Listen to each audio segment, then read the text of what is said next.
السلام علیکم۔ آج کی ویڈیو کا موضوع ہے غزوہ خندق جو کہ شوال 5 ہجری میں ہوئی۔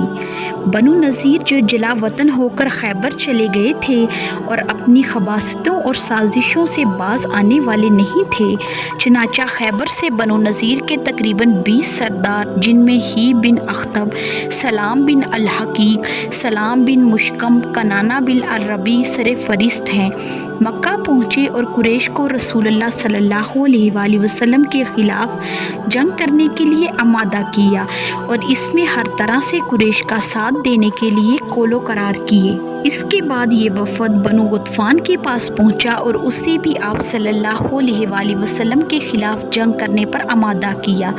پھر کفر کے تمام گروہوں کے پاس جا کر رسول اللہ صلی اللہ علیہ وآلہ وسلم کے خلاف ایک آخری فیصلہ کن جنگ کرنے کے لیے آمادہ کیا۔ بنو قریظہ جو مدینے کے یہود تھے جن سے مسلمانوں کا معاہدہ تھا، ان سے بھی خفیہ طور پر سازشوں کا سلسلہ جاری رکھا۔ اپنے بنائے گئے پروگرام کے متعلق ابو سفیان مکہ سے 4000 لشکر کے ساتھ مدینہ پر دھاوا بولنے کے لیے چل پڑا۔ دیگر دشمن قبائل نے بھی ایک ساتھ پروگرام بنا کر مدینہ کا رخ کیا۔ ابو سفیان کا لشکر جب مرا الزہران پہنچا تو بنو سلیم نے آ کر اس میں شامل ہو گئے۔ اس طرح تمام دشمنان اسلام ابو سفیان کے لشکر میں آ کر شامل ہوتے گئے اور اس لشکر کا سپہ سالار اعظم ابو سفیان تھا۔ لشکر کفار کی تعداد تقریباً 24,000 تھی اور اتنی آبادی مکہ کے بال بچے، مرد، عورت، بوڑھے اور جب سب ملا کر بھی نہ تھی۔ اس لشکر میں 4,500 اونٹ اور 300 گھوڑے تھے، لیکن مدینہ کی قیادت نہایت بیدار مغز اور چوکس قیادت تھی۔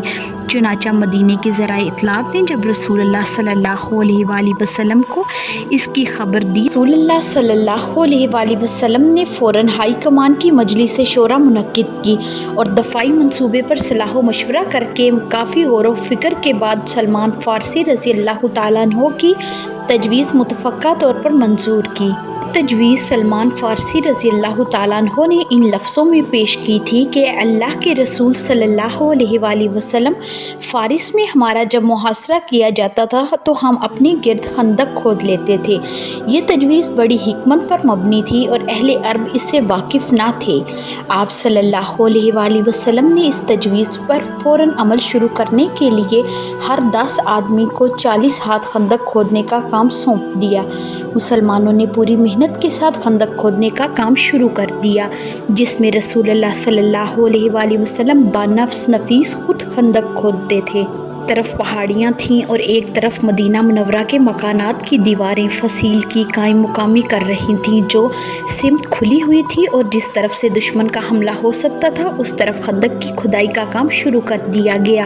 سلسلہ کو اور خندق کے درمیان ایک بیوزی شکل کا میدان بن گیا، گویا کہ یہی مسلمانوں کا قلعہ تھا اور اس کے وسط میں آپ صلی اللہ علیہ وآلہ وسلم کا خیمہ تھا۔ خندق 5 گز چوڑی اور 5 گز گہری کھودی گئی تھی۔ خندق کی کھدائی کے دوران ایک جگہ بڑا اور سخت پتھر آ گیا تھا۔ کافی زور آزمائی کرنے کے بعد جب یہ پتھر نہ ٹوٹا تو صحابہ کرام نے آپ صلی اللہ علیہ وآلہ وسلم سے عرض کیا کہ ایک پتھر نہیں ٹوٹ رہا، لہٰذا اس جگہ سے پھیر کر دوسری طرف موڑ کر کھودنے کی اجازت دی گئی۔ اس پر آپ صلی اللہ علیہ وآلہ وسلم جس جگہ خندق کھودنے میں مصروف تھے وہاں سے اپنا پھاوڑا لے کر چلے۔ اس پتھر والے حصے میں پہنچے اور خندق میں اتر کر اپنا پھاوڑا یا کدال لے کر بسم اللہ پڑھ کر اس زور سے مارا کہ پتھر میں شگاف پڑ گیا اور ساتھ ہی ایک روشنی نکلی۔ آپ صلی اللہ علیہ وآلہ وسلم نے کہا، اللہ اکبر، مجھے ملک شام کی کنجیاں دی گئی ہیں، واللہ میں اس وقت وہاں کے سرخ محلوں کو دیکھ رہا ہوں۔ پھر دوسری ضرب لگائی تو پتھر کا ایک دوسرا ٹکڑا کٹ گیا اور ساتھ ہی ایک روشنی نکلی۔ آپ صلی اللہ علیہ وآلہ وسلم نے فرمایا، اللہ اکبر، مجھے فارس دیا گیا ہے، واللہ میں اس وقت مدائن کا سفید محل دیکھ رہا ہوں۔ پھر آپ صلی اللہ علیہ وآلہ وسلم نے تیسری ضرب لگائی تو پتھر ریزہ ریزہ ہو گیا اور ساتھ ہی ایک روشنی نکلی۔ آپ صلی اللہ علیہ وآلہ وسلم نے فرمایا،